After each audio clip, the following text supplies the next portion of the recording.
বিসমিল্লাহিররহমানিররহিম। প্রিয় দর্শক মণ্ডলী, আপনাদেরকে অনেক অনেক স্বাগতম জানাচ্ছি শহীদ জিয়া স্মৃতি গোল্ড কাপ ফুটবল টুর্নামেন্টের ফাইনাল খেলায়। আজকের আপনারা জানেন 1993 সালে সর্বপ্রথম এই মাঠে শহীদ জিয়া স্মৃতি গোল্ড কাপ টুর্নামেন্ট অনুষ্ঠিত হয়েছিল। সেই সময়ে প্রচুর দর্শকের সমাগম হয়েছিল। আজকে আপনারা দেখছেন প্রচুর দর্শকের সমাগম, যার নেতৃত্বে, যার পৃষ্ঠপোষকতায় এই ফাইনাল খেলা পর্যন্ত আজকে দর্শকরা উপভোগ করছেন পটিয়ার জনসাধারণ।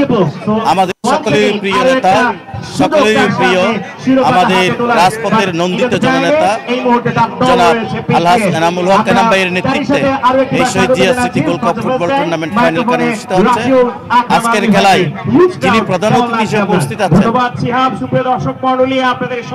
আজকে চট্টগ্রাম বিএনপি জাতীয় নির্বাহী কমিটির সাবেক যুগ্ম মহাসচিব, কারা নির্যাতিত নেতা, আমি যার সাথে 2018 সালে কারান্তরীণ ছিলাম, আমাদের লায়ন আসলাম চৌধুরী ভাই, ওনাকে আমাদের পটিয়াবাসীর পক্ষ থেকে অনেক অনেক ধন্যবাদ জানাচ্ছি। পটিয়ার মাঠ একটি ঐতিহ্যবাহী খেলার মাঠ। এই খেলায় সবসময় পটিয়া মাঠে খেলার দর্শক পরিপূর্ণতা থাকে এবং খেলা বলতে পটিয়া মাঠ, খেলা বলতে পটিয়া। এই পটিয়া একটি ঐতিহ্যবাহী পটিয়া। এই পটিয়াতে অনেক অনেক মনীষীরা জন্মগ্রহণ করেছে।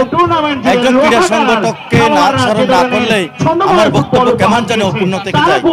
এই পটিয়া মাঠের এক সময়ের দুপুর খেলোয়াড়, পটিয়া ব্রাদার্স ইউনিয়ন ক্লাবের সাবেক সভাপতি, পটিয়া পৌরসভা বিএনপির সাবেক সভাপতি মরহুম এটিএম মহিবুল্লাহ চৌধুরী সাহেবকে আমি শ্রদ্ধার সাথে স্মরণ করছি।